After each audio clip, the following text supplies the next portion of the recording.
Welcome back, ladies and gentlemen. It's a pleasure to be with you tonight. We are joined by Jared, Anna, and our very special guests tonight are Nir and Daniel.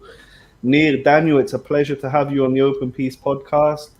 Nir, do you want to start off by just telling us a little bit about yourself, and then we can get into your story as well, Daniel?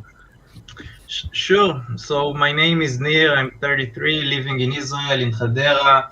I have a 3-year-old daughter named Michal and a wife, 31, named Shira.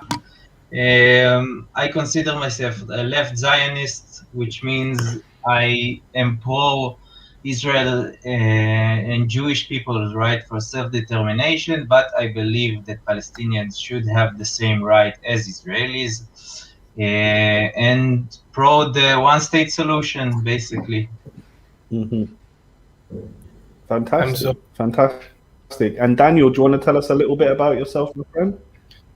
So my name is Daniel. I live in Malta. It's for those who do not know, it's a small archipelago island in the middle of the Mediterranean, so not too far off from Israel.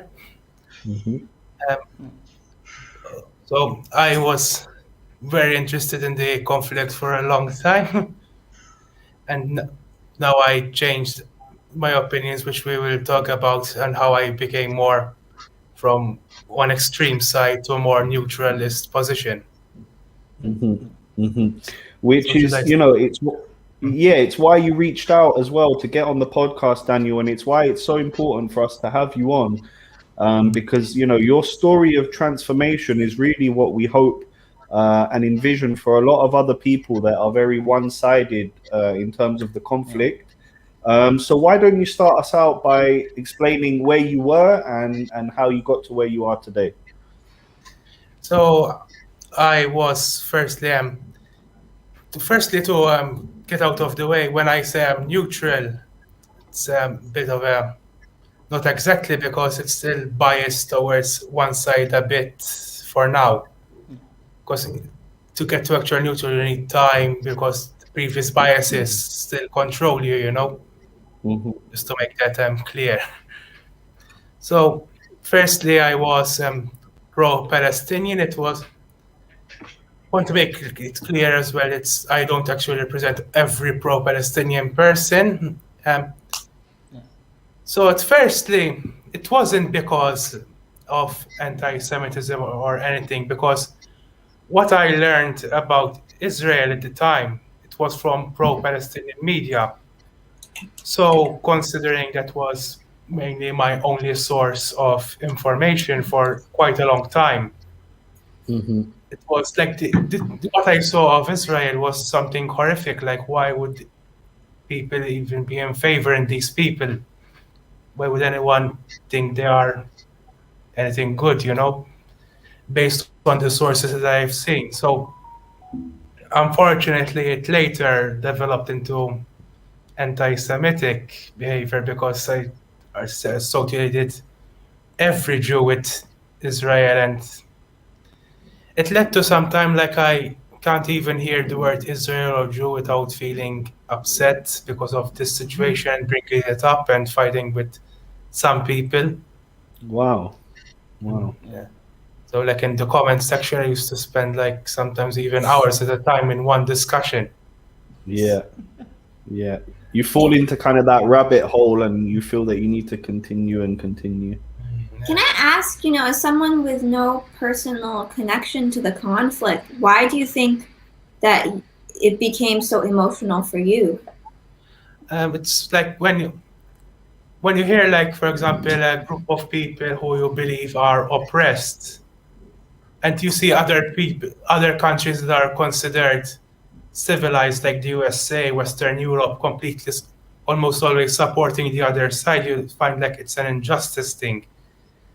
It's mostly, and another thing, like the media shares that particular conflict more so than others. So it's because, like, we know a lot more of the Palestinian-Israeli conflict rather than other conflicts that are happening right now, like with China and Tibet, with maybe the Chileans and the indigenous people, for example. Like, we don't hear about those as much. So I think, and most human rights group are focused on, like with the Palestinian group on Facebook.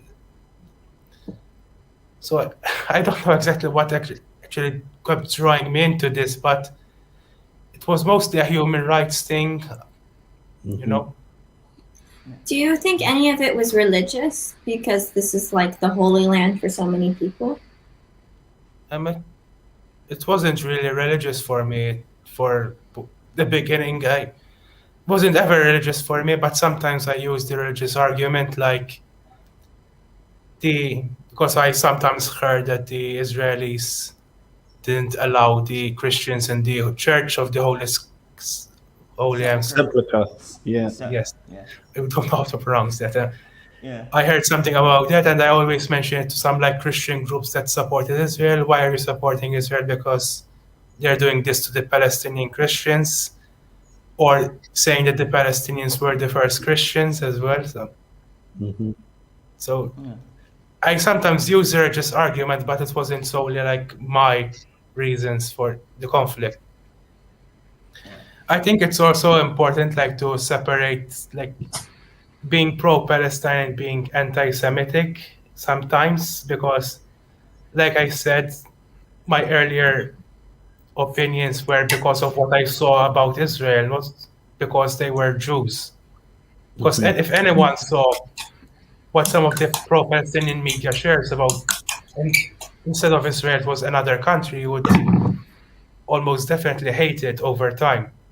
Sure. I think that the influence that the media has and it's so powerful that it is quite easy to turn people this way or that, and obviously radicalization and extremism in our modern world has become a real illness, I would say, at the moment, and it's spread all over the world. So I do think we need to learn from your experience, Daniel, in how we can actually help people that are falling into this trap. I want to try and get into your point of change, just as we're going to get into how you started seeing things a bit differently. I'm just going to join Abood into the conversation. Hey, Abood. Nice to meet you, Daniel. Nice to meet you, Nir. There's the servant of Allah, Cohen. Hello, Jared. Welcome back from the US. Yeah. Still pretty jet lagged.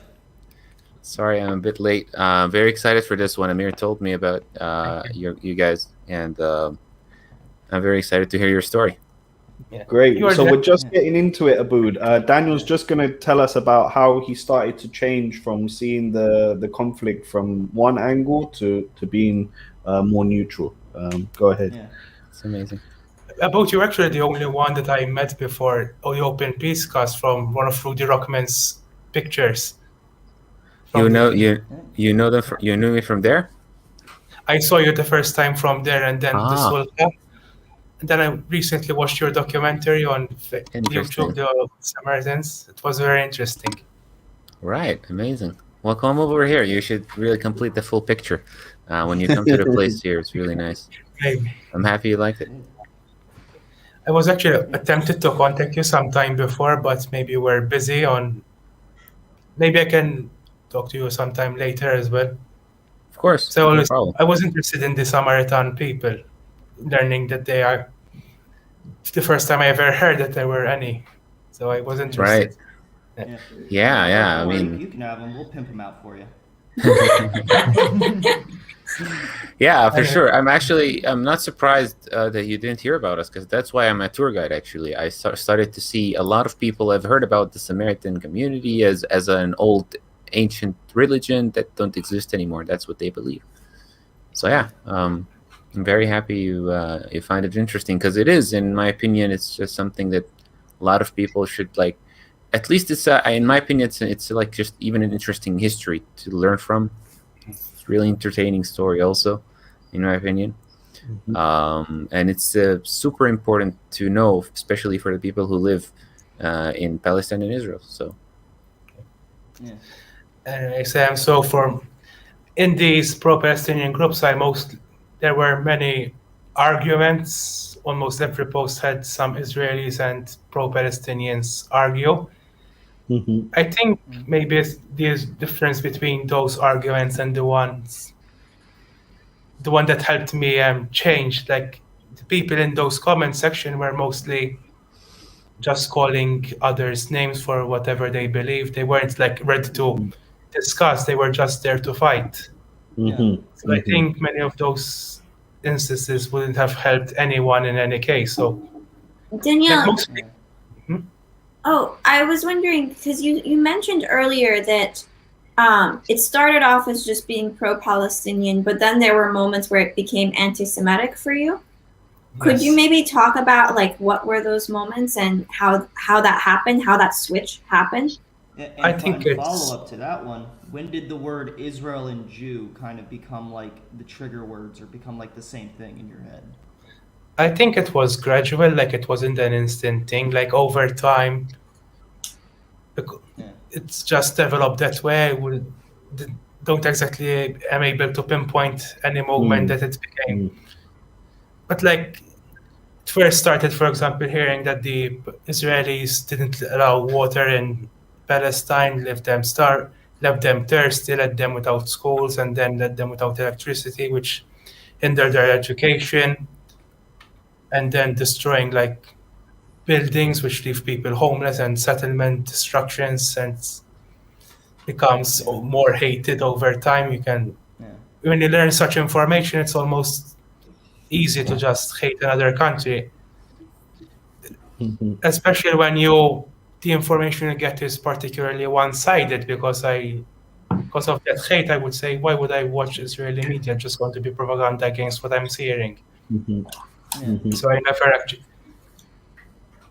never actually gave that a try. Even blocking it almost immediately if I saw that, I wouldn't. Not even 1 second watching it. No. Wow. Then it became like anti-Semitic, even like associating with, for example, there was the British vote with Corbyn, with Labour. I think you remember, Ami. Of course, like hearing that Jews might not be safe under Corbyn. They're not. There was an attack in London today against 2 Jewish people I saw, unfortunately. So yeah, the situation's not great over there. I mean, it's kind of getting worse everywhere too. I mean, like there were some attacks over in New York, which, by the way, Anna, you good? I'm alright. Yeah, there was like a dude who got the shit kicked out of him in Times Square for like wearing a kippah. Yeah. Wow. Yeah. Sorry, Daniel. Yeah, you were saying about the vote. Yeah, it was at that time. I remember like saying how they deserve it for Palestine, even though they were not associated in it anyway. Like I remember thinking those things. And other situations. However, if I saw a Palestinian group saying like they condemn this behavior, then suddenly, oh, this is bad. It was like that kind of. I think many people are like that, like when So it's like it wasn't credible information until you heard about it from a Palestinian group. Is kind of what it was. And if Palestinian people were condemning and saying anti-Semitism is bad, then you could understand that anti-Semitism is bad. But if you needed to hear it from Palestinians.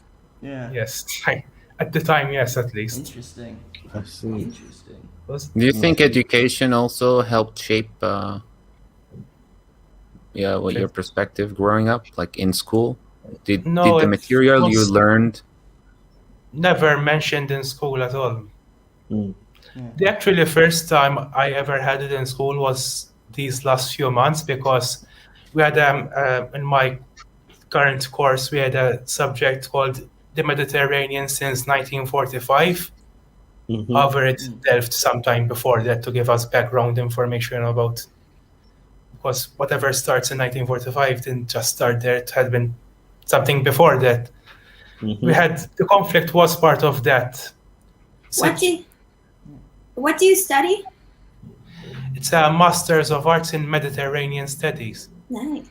It's most of these sub-study units are history, but it depends on what units you choose. It's not completely. Anyways, so like I said, most things about, if I had to hear it from pro-Palestinian pages to believe it was true or even consider it bad, I think like many people would actually feel that way today. Like they have to hear it from the source that supports their beliefs in order to think it's bad. Yeah. I think many people are like that. Yeah, you're right. Yeah. So like even with there was one time a bombing of a synagogue in New York, I think. It was 2 years Pittsburgh? ago. Mhm. I think two years ago or something like that. I don't know if there are many bombs that you wouldn't be able to tell which one. I don't know about And I'm also curious, how Mhm. did you meet Nir? Did you talk about that? Yeah. Yes, I can. It's almost it's very recent event. Like it was in a Facebook group about the federation plan. They just mentioned my story there, and Nir said I can talk to him anytime he wants. Nice. Yes. So anyways, with that synagogue attack I mentioned, for example, I would have probably said the same thing. You deserve it because you hate Palestinians. But then I would have, without thinking. But then I saw like pro-Palestinian pages condemning that, and then it immediately turned, oh, this is bad. Yeah. Glad I never said anything in the first place. Yeah. I see your It's point. very easy to fall down that rabbit hole. Now, Very easy. yeah. Very Now, like we were talking a bit before we started the easy. show, mainly because I think a lot of Israelis fall into that trap as well. And most of the arguments I had with Israelis was like, have you ever been to Israel? Like it almost always like that. But then I keep saying, what would happen if I go to Israel? Was it the facts that are happening will still be happening? Why would I change my mind? Because what I saw was videos of what's happening. So like I'm saying, what difference would it make if I go there? I'm seeing it from. So It was always Yeah. yeah. can you tell us about the moment where you started to change your mind? I think you mentioned the video. Yeah, was actually before that. I don't know if I started to change before that because like I had a friend from Malta who was pro-Israel, and we were able to discuss civilly about this, like saying I don't think you're an idiot for thinking what you're thinking, and then we discuss why we think such things. Where before I would have just blocked the other person because I don't like what he's saying. Like. So then on last Christmas, like just recent 2020, this all started to change. So it was very. So this was is like- recent for you. Yes. So that's why I'm saying its bias is still there for me because 6 months are not enough to reverse 3 years of what I. Yeah. But the comments that I mentioned. Yeah. Yeah. So it was like a normal. It was like I mentioned shortly after Christmas. Psychologically, I think people being around family and a happy time are more moralistic to other opinions at that particular time because, don't know if that makes sense to you. Like I said. Yeah. Like, we get it. No, it makes sense. It makes sense. It's the Yeah. There's one quick thing I want to ask. Do you think at this point you're capable of spotting a lie or an exaggeration from one side or the other when it comes to like news about what goes on here? Most of the time I simply like copy and paste the article, ask my Israeli friends saying what's happened most of the time. But I think it depends on how extreme it is because if it's I think I'm more likely to believe like an Israeli being extreme than a Palestinian being extreme because, like I said, the bias is still there. Yeah. So, like I said, it depends also on how extreme because if they say, like, what Israel is doing, like, for example, they might exaggerate it a bit, I might understand because from what the people I've met, I know that Hamas shoot rockets because it wants to shoot rockets.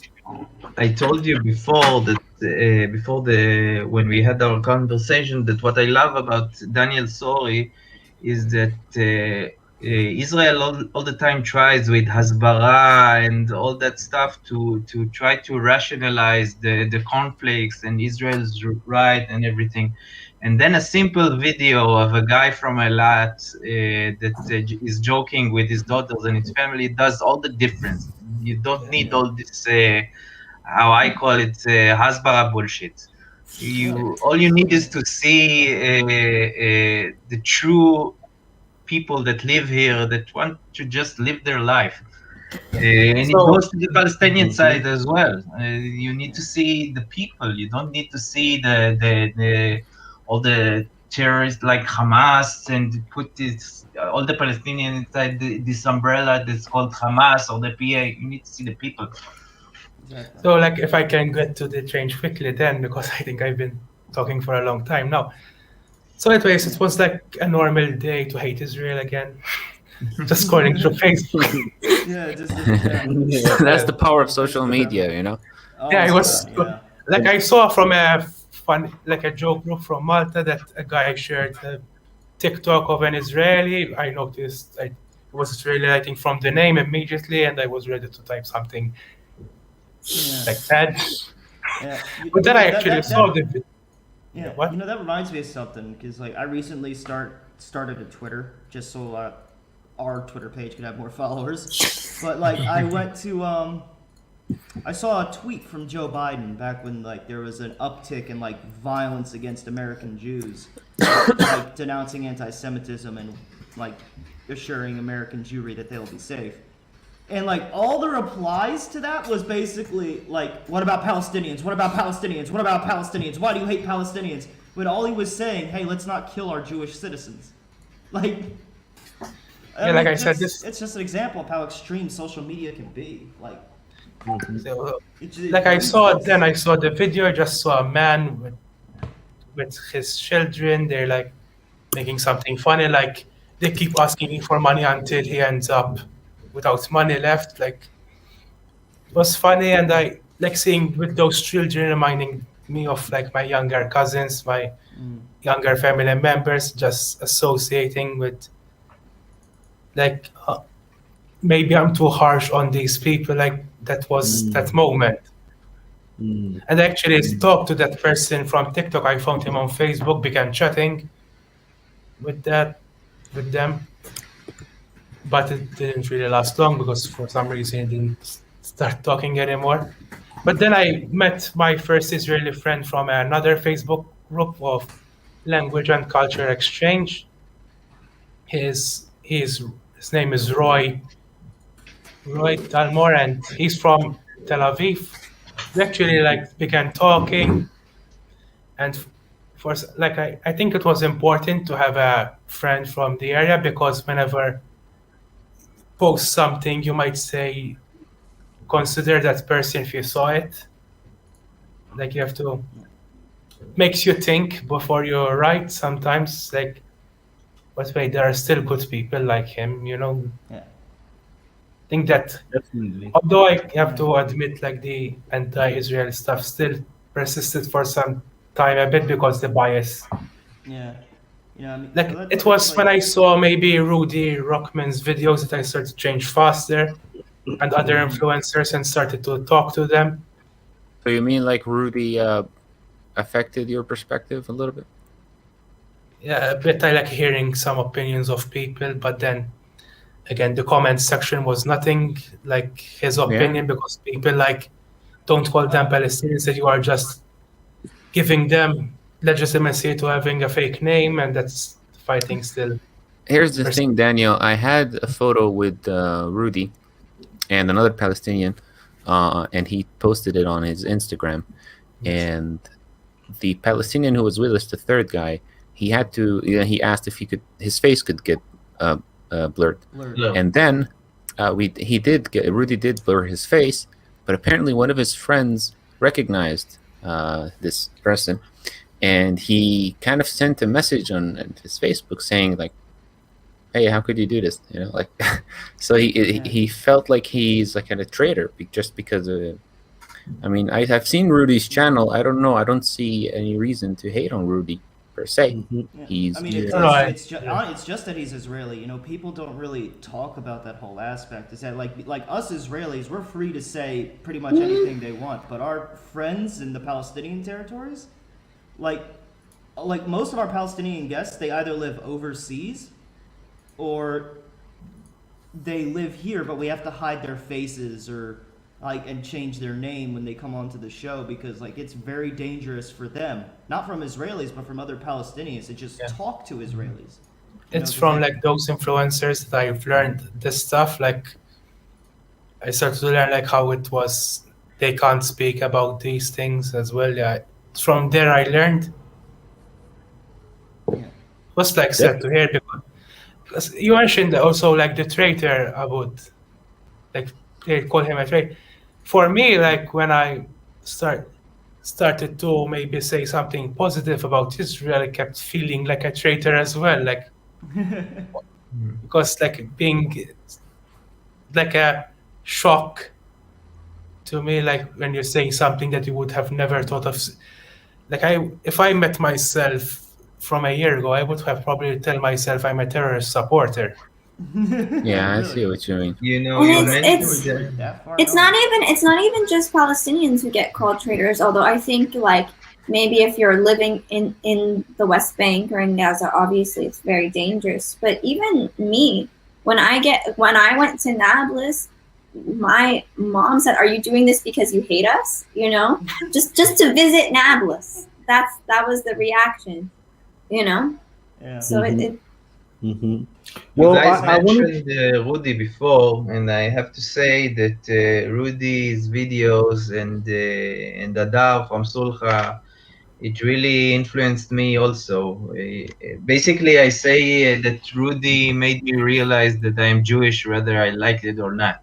I mean, up until then, I saw Judaism as a religion which you can follow and act as a religious person or not. And his videos made me realize that we are not just a religion; we're a people. Whether we like it or not, we are connected to this land, and it won't be fair to me. That's why I stopped believing in this two-state solution. It won't be fair to me to say to a guy, to a religious Jew, that he can't live in Hebron or he can't live in Shechem. Or something like that. Just the same as it won't be fair for me to tell a Palestinian that they can't live in Tzfat or in Yafo or in Akko. We are both connected to this land, the entire land. So this is our home, whether we like it or not. This is our home, our only home. That's when I come from a Turkish family. You think I can go back to Turkey? I mean, you can, but wait 5 minutes, they'll get you. You don't want to live in Turkey. Yeah. No. It's better than Aleppo at the moment, though, Neil. It's better than Aleppo. Yeah, don't complain, my friend. But let's be fair, that's not a very high bar. I visited Turkey, actually. It's beautiful. You could probably visit. Yeah. It is. I still have a family there, by the way, and they suffer. For sure. It's not a good time to be Jewish over there. But it's not a good time to be secular over there as well, with Erdogan, you know? Yeah. Even secular, really. But it's worse to be Kurd over there. The Kurdish people suffer the most. Oh yeah, I was about to say greatly. Like the conflict between the like a Turkish opinion on Jews, that comes secondary to how much they're angry at like the Armenians or the Kurds. That comes first. Yeah, definitely. This is odd because like who's exactly causing their life to get harder? Like their neighbors? And if that's the idea, what do their neighbors identify as? Like, are they Muslims? Are they just anti-Semites? What do you mean? Do you know? I think most of the Turkey became more and more religious. That's basically the problem, and they see everything that is not Islam as some kind of an enemy. That's basically what Erdogan makes them feel. That's what I realized from my family living there, which by the way they are starting to do aliyah gradually. Their son is serving in the army right now, in the IDF. He's an officer. So basically, it's religion. It's nothing more than this. And the Islamic Brotherhood, the Muslim Brotherhood, they have a big influence over there, right? In Turkey and in the religious realm, if you like. Do they? I thought Muslim Brotherhood was mainly an Arab thing. I thought it was Egypt and Gaza kind of thing. No, I don't. I think Turkey are pretty embedded over there. I may be wrong, but maybe Nir you can clear that up for us. Well, I don't know that much about Turkish politics, but Erdogan basically is very pro-Muslim Brotherhood and Islamic State. Not ISIS, but It's so weird though, because when you go to Turkey, if you go to Istanbul, it's almost like a European country, because you can there will be girls wearing like what it looks like Tel Aviv. Oh, yeah, Istanbul is very like Tel Aviv. Yeah. But the rest of the country is conservative. Istanbul is a problem bubble, basically. I mean, here's the thing, we know that Jewish people and even Samaritans were often treated pretty well by Muslims, at least here, for a lot of throughout. I mean, what I'm trying to say is that at some point, the Palestinians who were living in Nablus, they didn't understand Samaritans very well. And until one of the rabbis, whose name was Chaim Gagin, he gave us a message to kind of tell the Palestinians over there that, hey, these people are actually, Jewish from Bnei Israel.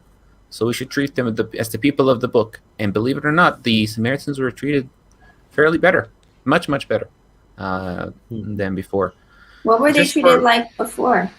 They were treated almost like how would you expect, for example, religious people to treat idol worshippers? I mean, they didn't understand Samaritanism very well, especially because they were a small minority. They were kind of in themselves, not very much. Until 150 years ago, our community got, blended with the Palestinians in Nablus much better. So that made our kind of bonding with them so much better. Yeah. Interesting.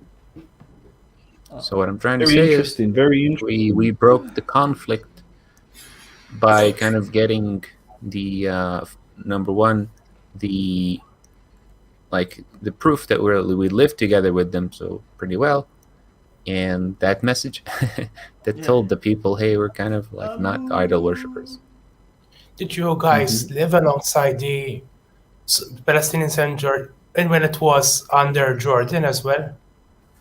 Because I know that the Jews were kicked out after 1948, but were the Samaritans allowed to stay there? Were Samaritans allowed to stay? You can say where exactly?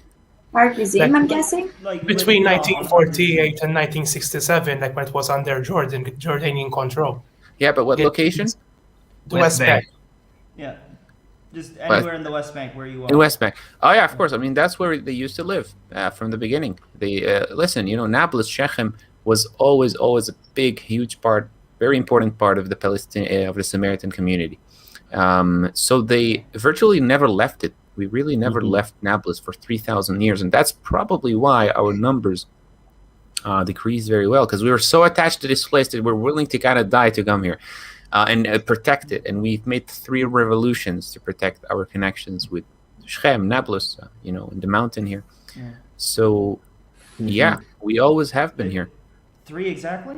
Just like us? 3 revolutions against the Byzantines. That's why I said 3. But there's one against the Babylons. I believe one even against the Romans.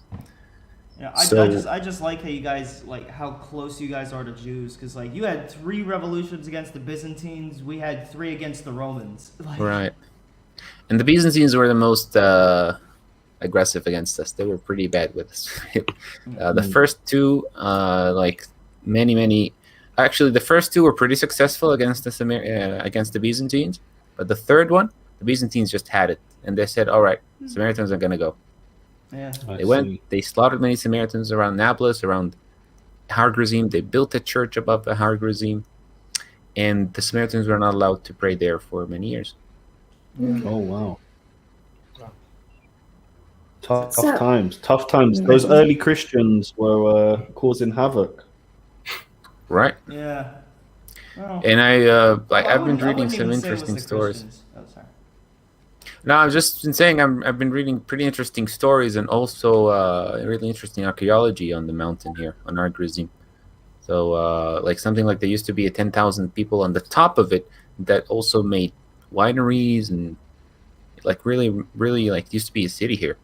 And the way that it's connected with Palestinians and Israelis is because this place is like it's literally in the middle. Daniel, you saw the movie maybe. It's literally in the middle, and both people are like pretty happy to be here without any problem. No political restrictions. Yeah. Mm-hmm. For sure. Yeah. I wanted to ask Daniel, in terms of advice for somebody who may be going through something similar to what you went through, either on the Palestinian side or on the Israeli side, what could you tell our viewers of how to start changing the perspectives and how to start looking at things from a more neutral angle? That'd be great. So my internet is cutting off a little. I'm trying to find a better connection. Because that's okay. That's okay. Don't worry about it, Daniel. Yeah, we can. Hopefully soon you'll join us in the studio we're about to get.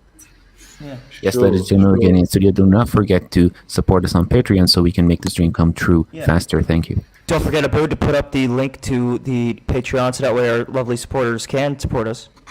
You got it. Yeah. Let's do it. So maybe while Daniel gets that his internet sorted out, Nir, I'll pose the question to you.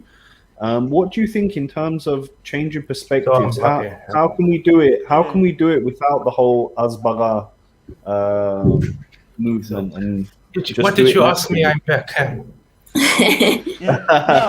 it's too late. You're old news. We moved on to Nir now. It's okay. We'll ask Nir and we'll come back to you, Daniel, for the question as well. So the biggest advice that I can give is try to make your connections. Don't rely on media or other things to make you look at the conflict in their eyes. Try to create the connections yourself. For example, I asked Daniel to introduce me to a Palestinian friend that he met, and we started talking. And then you realize that they are people. We're all the same. And just think about it. If every Israeli will have a Palestinian friend, the conflict will disappear like that. That's what I believe. And you have to try to look at this in your own perspective only, and don't rely on negotiators, because every negotiator has his own interest. Yeah. Try to make your own connection. Try to minimize the filters. That's what I'll say. It's like, connect. Because that's a good point. Because that's one of the biggest issues I think I have with, I don't know, just the way, it's not even really reporting, it's just the way the human mind works. Like, you see it on a screen, it's almost like it's not real. Like, those aren't people, or the side that you don't immediately sympathize with. They're not people, they're an idea, they're a thing. They only become like a human being once they're in front of you. I mean... So guys, the solution is to get everyone on the Open Peace podcast, Israelis and Palestinians talking every week. Everybody and come on. Start the global Zoom call. Let's do it. I'm down for it. Let's do it. Might break one the thing, internet. by the way. One thing that kind of bothers me, and I hope it changes soon, that might be important for our peace, is let's just agree it's okay if we called it Palestine and it's okay if we call it Israel. If I called it Palestine, some people, like, I don't know if you know this, Daniel, like my film was the one you watched was viewed in New York, and I say Palestine in it. Also, my friend says Israel, and when I was in the Israeli viewing, when I said Palestine, a guy came to me and said, "Hey, there's no such thing as Palestine," and started this whole thing. And when it was in the Palestinian viewing, the same went for Israel. Like, how you can't, I don't understand. When we have this peace agreement in the future, hopefully soon, is there going to be like a one term, like one rule in the term? We're going to call it this and not that. You know what I mean? We don't have to get it will to always this. be Israel. For another guy, it will always be Palestine, and it really doesn't matter. Yeah. That's the idea. People just get triggered fast. And you can be sure that, like, once the treaty gets signed, there's going to be a huge section completely devoted to, like, what to call it. I mean, hell, Macedonia, the country now North Macedonia, had like 2 decades of negotiations with Greece as to what their country will be called. Yeah. So that way they could join the EU, because like Greece has a region called Macedonia, but they're Greek Macedonia, they're like a Slavic Macedonia, but their country's called... It was a whole weird thing, but like, dude, names are important. So you can definitely be sure, like, whatever, like, it won't be left up to us to figure out what to call the place. But it's very simple in my eyes. It's very simple. There's Bosnia and Herzegovina, there's Trinidad and Tobago, and it can be Israel and Palestine. Yeah, it's very simple. But then, which name comes first? And can you imagine the war over that one? Oh yeah. So Mahmoud Abbas will call it Palestine and Israel, and I will call it Israel and Palestine. It really doesn't matter. Yeah. Why can't you call it the Sure. whole land? Yeah, you can call the whole land the Holy Land, and then whoever wants to call it Israel, call it Israel. Whoever wants to call it Palestine, call it Palestine. I mean, I really don't care. If you go back to the Jewish roots and to the Torah, there were 2 kingdoms. There was the kingdom of Israel and the kingdom of Judah. So, I really don't think there's any problem. And there was the Philistine coast. So I really don't think the name should be an issue. I did want to get back to the question I asked Nir, to get back to you, Daniel, about changing perspectives. What your advice can be to the people out there in terms of somebody that is stuck on either one side or the other. What can you tell them to kind of come out of that way of thinking and be more neutral?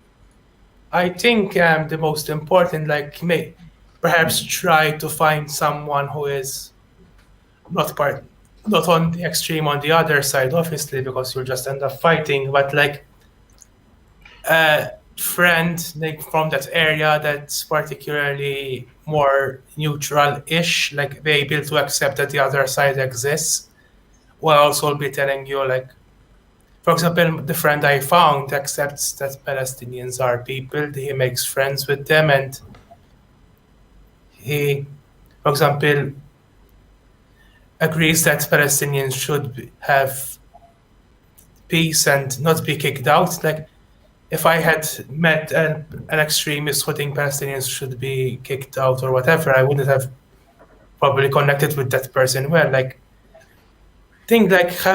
try to make conversation with someone who is more middle ground to be able to get the experience of both sides without like going out of what you already know. Because So not to get stuck in like the same kind of echo chamber or place that is always getting the same kind of information and views. I think that's an awesome way to look at it. And I really do. I take a lot of confidence in your transformation, that it can be something that can happen en masse. Because I do see we have a huge problem with the whole social media world, the platforms themselves. And I think it's something that needs to be addressed. Nir, in terms of the recent conflict, what made you suddenly become more active and want to take an active role in getting things done and solving things? So in the last operation, the Guardian of the World, I started to look at Rudy's videos, and that led to Adar's videos, and that led to the Israeli advocacy movement videos, and it led to you. So I realized that like I said before, I need to minimize the filters. I need to create my own connections, and to make my own point of view. There's no left, there's no right. There's just the what you believe and what you think. So I started to go to meetings of the Habayit movement, which connects between Israelis and Palestinians, and I think basically the notion that we all have a right to live in this land as equals became more and more strong to me, and I really wanted to promote it, because now every time when people talk about peace, they think two-state solution. It's like almost automatic. I think it's a Western way of thinking also. It's not really connected to the situation on the land, like we mentioned before. There's not going to be any chance that all the settlers that live in the West Bank are going to move out of there. It's not going to happen. So we need to figure out a way that we can both live on this land as equal, and every side will feel like he won. Like every side will feel like he's the winner. Basically, to answer your question, I think I don't know what triggered it. I think it was I think it's I became a father like 3 years ago, and ever since then I ask myself, how can my daughter live in a better future? How can my daughter avoid the stuff that I saw when I was in the IDF, and all the stuff that, like the second Intifada, things that I grew up on. Being 33, I grew up on this thing, on Oslo and Rabin assassination, all these terrible things. How can she she have a better future without leaving this land? Because I can get a Portuguese passport and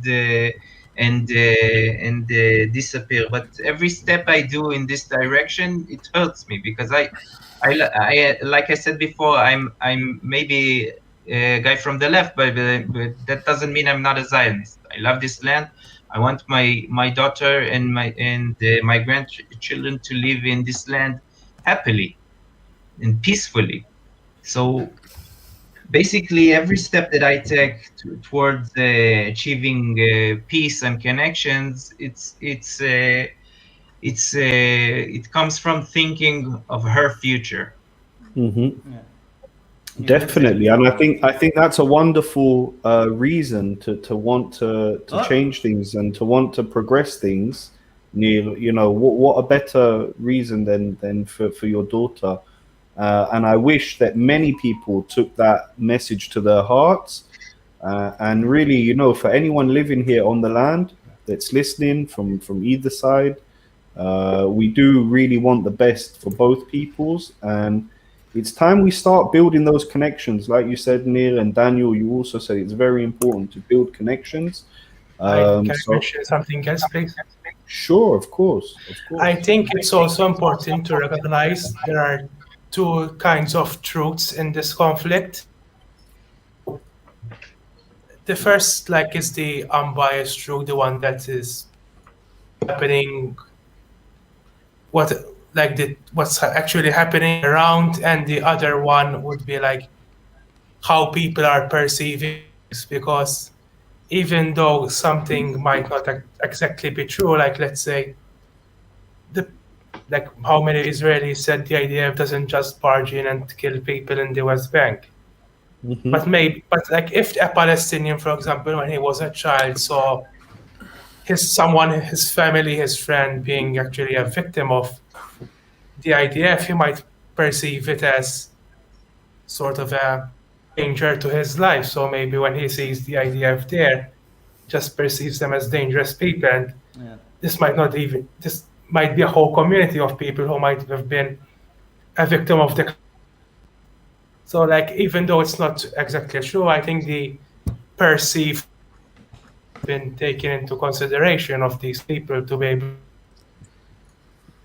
to how they are viewing things.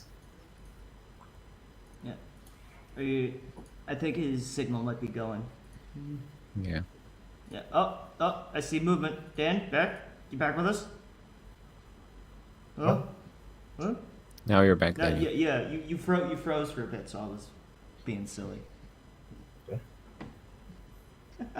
All right. Oh, there's something I want to bring up here that I found in the comments. Give me 1 second to find it. Hold on. I like this one. You guys live in a fantasy. Damn right we live in a fantasy. We have dragons, man. We have dragons. Yeah, we have dragons. But I see what he and means. you know what? Yeah. If it's a fantasy to think. I mean, I'm sure. I don't like that kind of pessimism though. You know, like there's people who think there's no point in going about it. Like, so what? We just have to sit here and deal with it. Let's fucking fix it. It's also stupid. Like, if you know how many things people probably said, like ending slavery was a fantasy at some point, but like it ended. Like, if you have to try to progress further. Like, it's never going to be perfect, but things do get better with time. We've seen that. Like, that's the trend of history, is that like over time people find solutions, people find peace, but we have to work for it. Exactly. Guys, I know the guy who commented from another podcast, and basically he doesn't really believe in a reality where Palestinians won't try to destroy Jews. That's what he believes. So I think he lives in a bigger fantasy than we are. In that, I think so, Neil. I agree with you, my friend. I just posted something back to him because, you know, actually, the peace deals with Egypt and Jordan, who we were at war with 50, 60 years ago, have lasted until today. You know, we can judge each of those peace deals individually and say this one's better, this one's worse. The fact is, they have worked. Right? Yeah. They have kept the peace between Israel and Jordan and Egypt for many years now, and that in itself is proof that one day, with the Palestinians with the right leadership and the Israelis with the right leadership, that can happen again. Amir, how many years did the French and the British were in war? They're still at war, if you believe. Many. Yeah, you know, with Brexit that just happened, and we left Europe and stuff like that. There were like wars on fishing areas and stuff like that. As soon as it happened, you know, so these things are not just common to our region. They're all over the world. Many countries have dealt with conflicts and solved the conflicts eventually. My big thing is now that we are in 100-year conflict, and that is just way too damn long. And like you said, you know, your daughter, Nir, she's very young. I used to hear when I was young, oh, when you're big, you know, you don't need an army in Israel. Oh, it's going to be all peace and love and love. Well, I'm big already. And your daughter, she's getting bigger every day, right? So we need to hurry up this process, and we need to solve it. 100%. Yeah. I mean, at this point, until we see some major progress, I'm kind of resigned to the fact that my kids will probably be drafted. You know, I just kind of accepted that, like, I don't see very much progress being made. But I'm also just, like, a very pessimistic guy in general. But think about it. Maybe she will be drafted to a unit that protects Palestinians. Maybe. Yeah. I think it's a beautiful idea that the IDF can be. I mean, people should see them as like protecting both people. I mean, that's one step closer. Some people might call it fantasy, but they might call it that because it doesn't serve their self agenda, maybe, that they have. Yeah, their personal beliefs or whatever it is. But you know, maybe that's a good point. Maybe we should have the IDF like take on missions where they more visibly protect like the public welfare of Palestinians themselves, especially because we're all going to be in one country anyway, so we might as well start building up, good intentions, show that we're not just here to be dicks. I think one of the main problems with the conflicts is that it is filled by a lot of groups that has interest to preserve it. Iran on the other hand, and the US on the other hand. They have this. They haven't. That's why I think we should focus on the people that are in this land and not on outsiders. And in some way, I'm not saying that people don't have a right to say their thought. I mean, Daniel is here and saying his thought, and everything is fine. But when it comes to guys with influence, like the U.S. government or the Iranian government, we have to try to minimize its effect as much as possible. That's why I'm completely against the U.S. Foreign aid to Israel, because every aid has its interest, and its interest is like for the weapon companies. We need to minimize it as much as we can. That's my opinion. Imagine if we spent. So Nir, yeah, no, sorry, Anna. Go ahead. Oh, this is a little comment. I was just gonna say, imagine what we could do with all the money the world spends on weapons. I always think about that. Yeah, that's my favorite John Lennon movie. It is definitely It's a crazy. very good point. We have a lot of poverty going on, but at the same time, we kind of, I think it's a problem of ego at the same time, and power, a lust for power. I mean, it's kind of part of human psychology, I don't think humanity is ever going to get rid of weapons, because we're always going to need them to fight against something, whether it's each other or when the aliens finally come. It's just part of the way human psychology works. We can't, mentally, we can't put ourselves into groups that are too big, which is why I think we have these nation states. It's the biggest way we can organize ourselves, and those groups are going to come into conflict because they have to compete over resources. That's mainly what conflict and war is all about. It's competition over resources. It's the same type of behavior. But why do they have to compete over resources? Can they not just wait a second though? Why do they? You say things like an absolute. Why do they have to compete over resources? Why can't they share them? Psychology, Amir. I was literally just about to say it's the same kind of behavior that's observed in apes. You guys do, my apes tribe have first. Wars.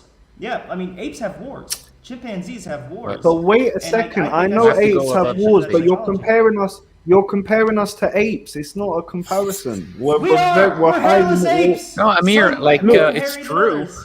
Amir, I see his point. It's true that you might not want to compare apes, but at the same time, at some level, we do have some of you're biased towards your tribe. That's in our genes. Yeah. And that's left over. Yeah, no, I do get. We have to. I do get. We have to channel. We have to go above that. Yeah. Gotta channel all that energy into sports, and all the tribalism can just go to sports, and then we'll have no more wars. Oh, yeah, Anna, you have to be radical at see that. Have you ever seen a football fight? Those are terrible. Oh God, yeah. Actually, never mind. Take it back. Yeah. And I'm not talking about your guys' football hooligans. I'm talking about the Phillies fans. My God, those people are vicious. I heard in the UK it gets really bad with the soccer. Oh yeah, they do. They get crazy. In Israel, it used to be much worse. It used to be much worse. And in Israel, they have it too. They have political soccer teams, Beitar Yerushalayim and all that. It's ridiculous. It is very. Forget about the political message in Israeli soccer. The soccer, as a football fan, I love football. I think football can be one of the actual great ways to connect between Israelis and Palestinians. We need to improve that side of our country big time, because we're we're just not going anywhere with our national team, and we have smaller countries doing much better than us at it. So it's very frustrating. There will be peace before Israel will go to the World Cup. I can assure you. That I can believe. That I can believe, Neil. You're not wrong. I think something that Israelis might do, like that hurts Palestinians, like when they're discussing with them, they consider like a state only existing when it's independent, like, and that's speaking for like my own country. That's also doesn't help, because if I go back with my country, it's Malta was colonized in 800 BC by the Phoenicians. They remained a colony until 1964. So if you tell me like Malta didn't exist until 1964, I would say no, because we were different from those who took over us. The same with Palestinians. The name Palestine might have been referred to a region within an empire, like those people had lived differently than other areas. Like, it doesn't need to be independent to be like exist. So like saying that Palestine never existed and stuff like that might be counterproductive to any argument. It's very counterproductive, and any Israelis that take that kind of narrative of Palestinians don't exist, show me a Palestinian coin, who was the leader of Palestine, and all this kind of etc. narrative, it's very problematic as well, because you look at the facts on the ground today. I'm talking about what is happening today, not yesterday and not 10 years ago. You have a group of millions of people that self-identify as Palestinians. They are Palestinians. You are not. It's not up to me or up to you or up to anyone else to decide what was their history, how they did. That's completely up to them. I also, I wanted to make see what you guys think of this, because I got into an argument a couple of days ago in a server where Israeli Jews were trying to push ideas on Palestinians and saying, we need to push for a liberal social democracy in Palestine. We need this in Palestine.